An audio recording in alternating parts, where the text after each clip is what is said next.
Yeah, we're going. I believe we're going, but it's not big. Now it's big. Hmm. I wonder if people cross post.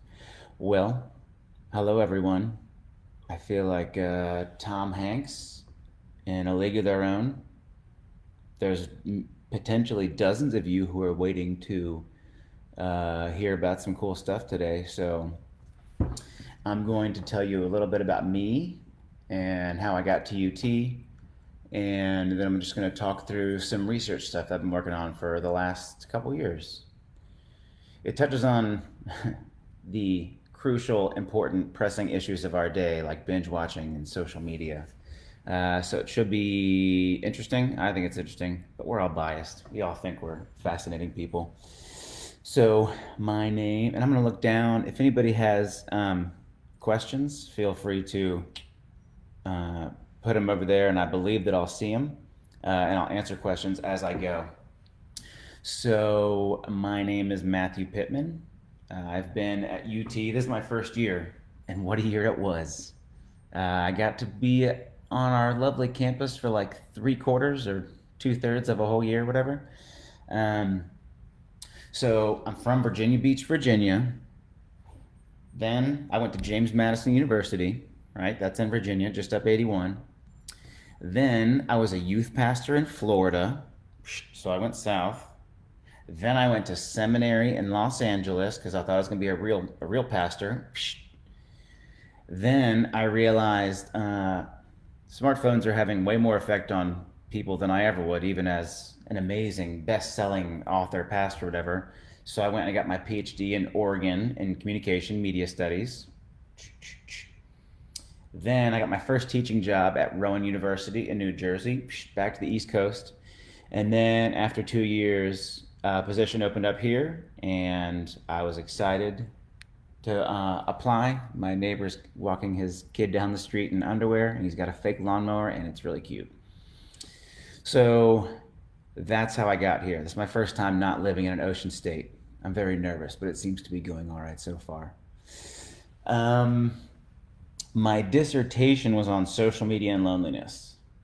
It was called Phoneliness. Isn't that clever? I always thought that one would have been a really good, like, one of those paperback books you pick up in an airport before a flight. Like, oh, this sounds like it'll be light and easy to handle. Um, so what I found was that I looked at college students, um, but all those college students are now millennials that are like in their 20s, so it kind of applies to all of us. But um, there's a lot of questions around social media. I'm sure we've all read and heard like, oh, social media is making kids today they can't talk to others, right? They're addicted to their phones. They're addicted to social media. They can't talk to people. And we've all, I'm sure, had moments in our own lives when we're using our phones and we're like, oh, where did the last hour go? I just like checked Instagram 10 times and the time seemed to fly by. Um, but clearly there's something that's satisfying or gratifying about social media. Otherwise, we wouldn't be using it. So what I found was most platforms have a point of diminishing returns, and it depends on the modality or the interface and who we connect with. So texting, which is something you only do with like really close ties, like besties, usually, you can text for like 10 hours a day and it's totally fine. That much texting makes your like life satisfaction go up. However, stuff like Snapchat, Facebook, where we're kind of talking to like maybe, the rando friend from high school you don't really know or like that much, but you just wasted some time arguing with them about political stuff. Um, so other platforms have a really short point of diminishing returns, which is to say like 30, 60 minutes a day. That much use is correlated with increased life satisfaction. And then after that, if you're using too much, tends to plummet off. So, one theme, and if you take nothing away from today, take this, please. Social media is a tool. What we get out of it depends on how we use it, right? With a hammer, I can bash someone's skull in, or I can build a house and live in it. So, certainly the people that design and own social media want us to use it in certain ways, like just use it a lot and click on all the ads. But how you use it ultimately and what you get out of it, whether it improves or decreases your quality of life, is up to you and how you use it. So my dissertation, which was kind of my first entry to research here, found that if you use it in ways that's life-giving, that connects you to your real-world ties or people that are meaningful to you, then it improves your quality of life. Happiness goes up, loneliness goes down. But if you're using it in a way where you're kind of distracted or just scrolling mindlessly through like people you don't even care about, then it is not life-giving and it correlates with higher loneliness. Boo. Who wants that? Nobody. We have no oceans but great mountains. Yes. I have 2 friends here so far. One of them took me to Cades Cove 2 weeks ago. I don't know. Time has no meaning now. But we went to Cades Cove and hiked Abrams Falls. It was lovely. It was very pretty. Not too hot, just perfect. We have lakes and rivers. Yes. Joseph Bray is here. Joseph Bray is a personal hero of mine. Yeah. He's a good dude. He runs social for Vol Shop, which the Vol Shop social media account is 100 times better than it needs to be. Most schools don't even have a social media account for their bookstore.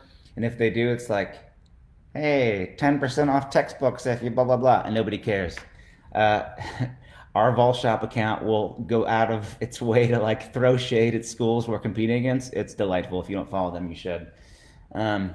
Yes, and the river Knoxville is gorgeous. That's one of the reasons of all the places we lived, and there's a lot. We thought Eugene was the prettiest, but now Knoxville seems to be a sweet spot of there's still rivers and lakes and mountains, and it's beautiful, but it's also close to family. My wife's family is from Vero Beach, Florida. My family is from Virginia Beach, Virginia, so it's like half a day's drive there. And over quarantine, we all did some crazy things over quarantine, didn't we? Stuff we're not proud of. One thing that I am proud of is I paddled from Neyland Stadium to my house. I think I was missing campus, and I just needed to maybe get away from my kids for a little bit. But it was fun. It was like 20 miles. It took me half a day. I thought I was gonna die, but then some nice lady was on her dock. She's like, "Would you like a bottle of water?" I was like, "Yes, thank you." So yeah, it's lovely here. Comparative fair. Ooh, that's a good question. How about the compare and despair when you watch other people's families? I need help making my Twitter better. Maybe I need to take your classes. Well, Moira, I'm never going to tell you not to enroll in one of my classes. But one big thing that I've learned a lot about social media, and this is not my specific field, but it's really useful, is upward social comparison, downward social comparison. And it's exactly what it sounds like. We all do this to some degree anyway. So much of life is relative. So if you're having a great day, you can look at somebody who's doing even better and be like, ah, well, gee whiz, like I got a raise, but I still don't make as much as that person. And that we know that that's going to make us feel bad. Conversely, if we're having a crap day, we can look down and be like, well, so maybe I got furloughed for a month due to COVID, but I'm still getting 50% pay, right? We downward social compare. At least my cousin got straight up fired completely. So being deliberate in how we use social media is a kind of key thing. So you choose who you want to follow. And before we'll get into the PSA with the binge watching stuff, but decide, and I don't follow this. I know I should, right? I don't practice what I preach, but I try to every time before I open up Instagram or Twitter, I try to decide, what do I want out of this? Am I doing this just to kill time for 30 seconds? That's fine. Am I looking for to see what a certain friend's up to? But if we decide before we open the app up, that helps with what we want to get out of it, right? Whether it's like feel better about ourselves, feel worse. Yeah, I used to follow The Rock on Instagram, but it didn't make me feel great about myself because the dude's up at like 3 a.m. bench pressing cars. So I'm like, well, I went for a run, but I don't look like that. So I stopped following him. And now I feel better about myself. Yay. Love your fun. Oh, yeah. Joseph Bray is also the orange suit, which if you've seen any stuff on social media with me wearing the checkerboard suit, that came about through the social media class. So I wanted to have them as a client, and I also thought it would be a fun, I don't know whose idea it was, but it was a stupid stunt. On social media, I was like, hey, that's a cool suit. If you give me one, I'll wear it every day. I'll teach in it every day to the end of the year. And he's like, okay. It's always nice in life when you meet those people that have the same weird, like dumb sense of humor you do.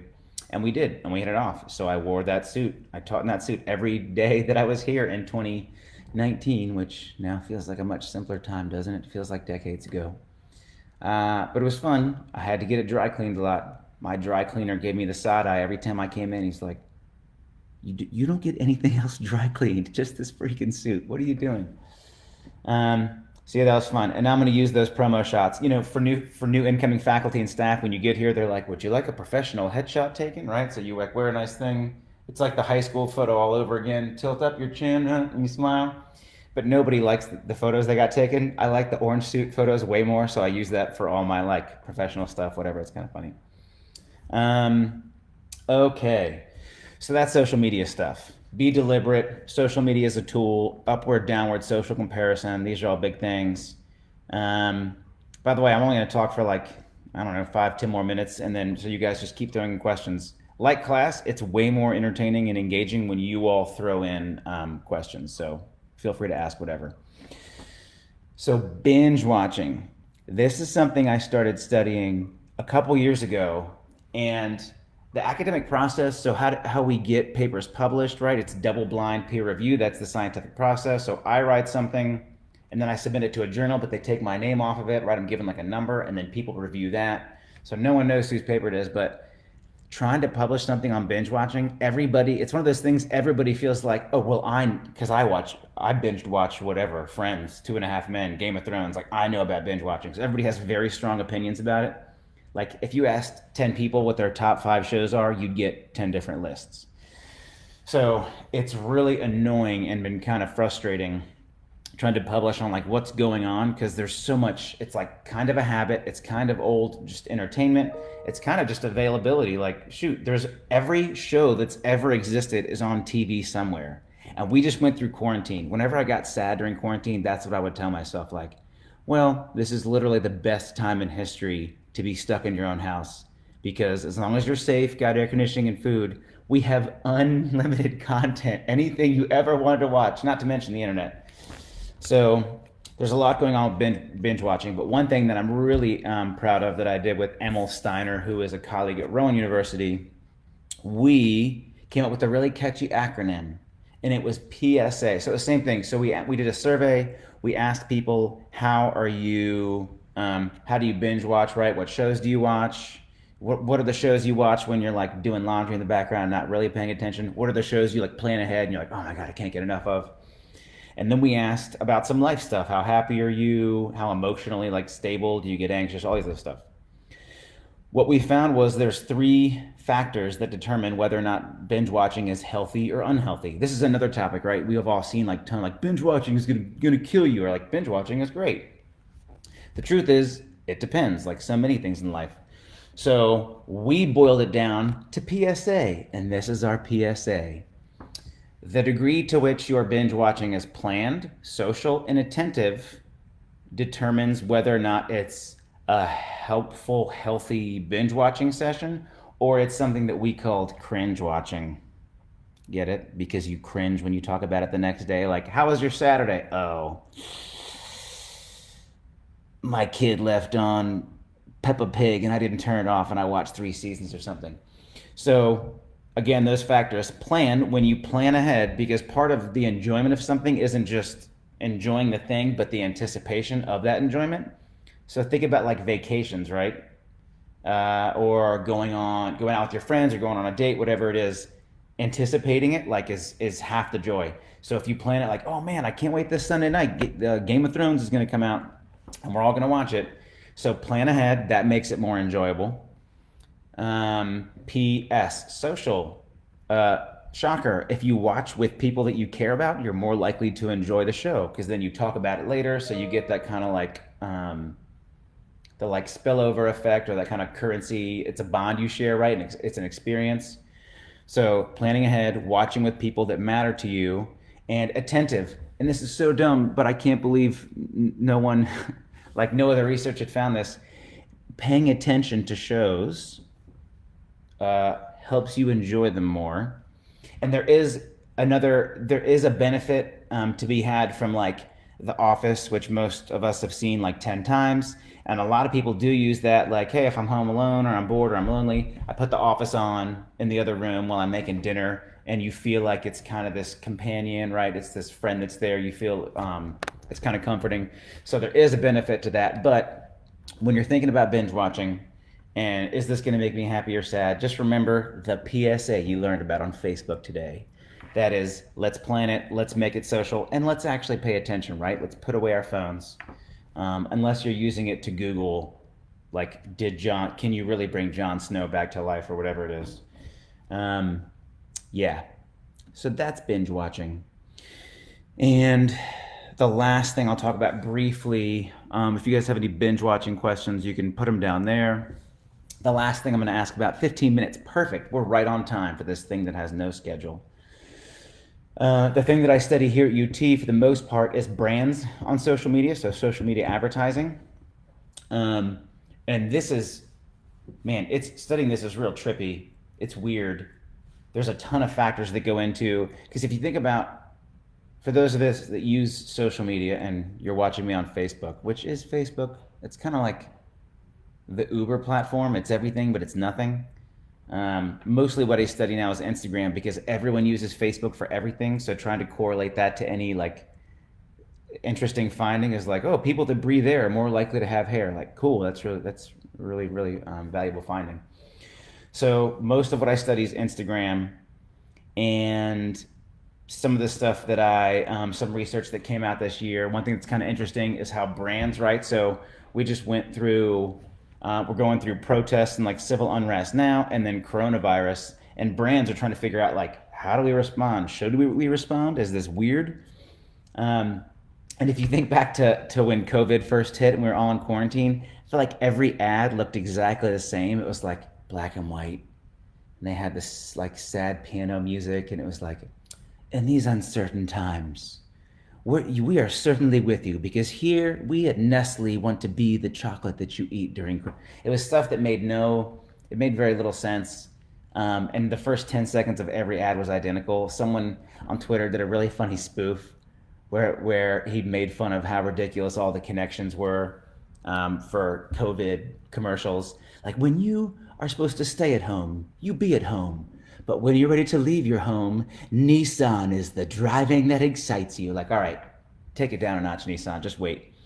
So brands are always looking for ways to engage in a way that's authentic and meaningful. Authenticity is huge. That's a lot of what I study. And one thing that I found in a paper this year was that, so if you think of a brand like Nike, right? Athletic footwear. Okay. So what are issues that would be relevant or valuable to Nike? Like, okay, they probably care about like athletics, footwear. They get involved with some social issue stuff, but for the most part, the like causes they care about, or the things that people that we did a little survey like which issues are most and least valuable to Nike. Most was like a gym, an elementary school gym that doesn't have any equipment, and least was a wildfire. So we did an experiment where we said, hey, what if Nike gave money to the wildfire, like wildfire relief, and what if they gave money to the school shortage, like equipment shortage? And when they gave money, it was better when they gave to the gym equipment stuff. I think in their minds, people are like, yeah, Nike athletics, right? Kids like fitness, just do it. Yeah, that'll make sense. But we had another category of the experiment where they gave products.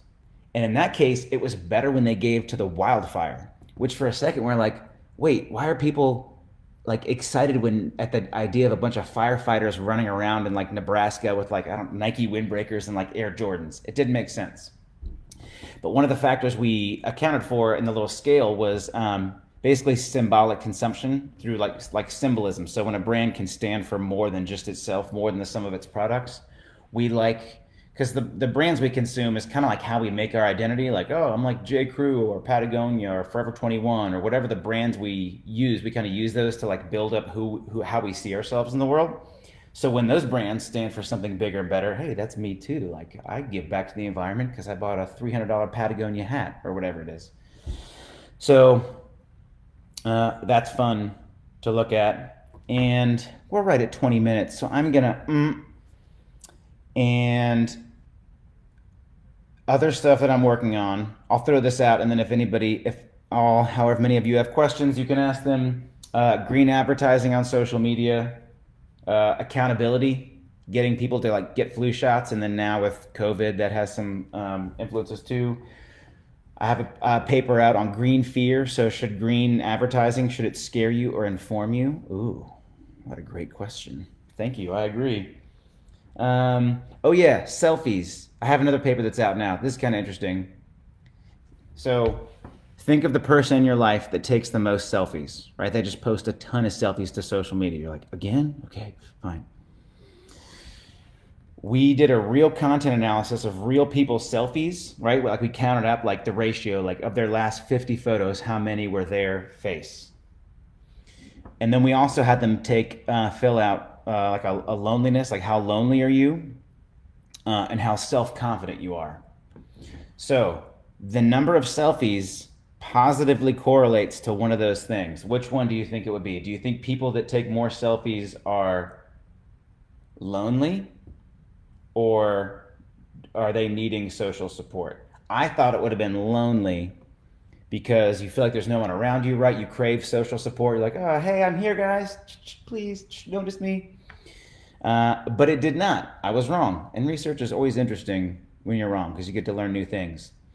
We found that people who have a higher selfie ratio, that is, they take more selfies, are lower in social support, which makes sense. And so afterwards, I asked one of my friends, I was like, hey, if I can be honest, you take a lot of selfies. You're a good looking person. So I just wonder, why do you take so many selfies of yourself? And she's like, I like how it feels when everyone's like, you're so beautiful, you're great, and they like it. So it makes sense when we think anecdotally about people in our lives. So the person that you know that takes a ton of selfies, go ahead and like it. Give them a comment like, nice blouse or great top or whatever. But they are reaching out, and most likely they're lacking self-confidence. So make them feel good. However, you're beautiful on the outside and the inside. Isn't that fantastic? Okay, what else? Yeah, that seems about good. I feel like we've hit.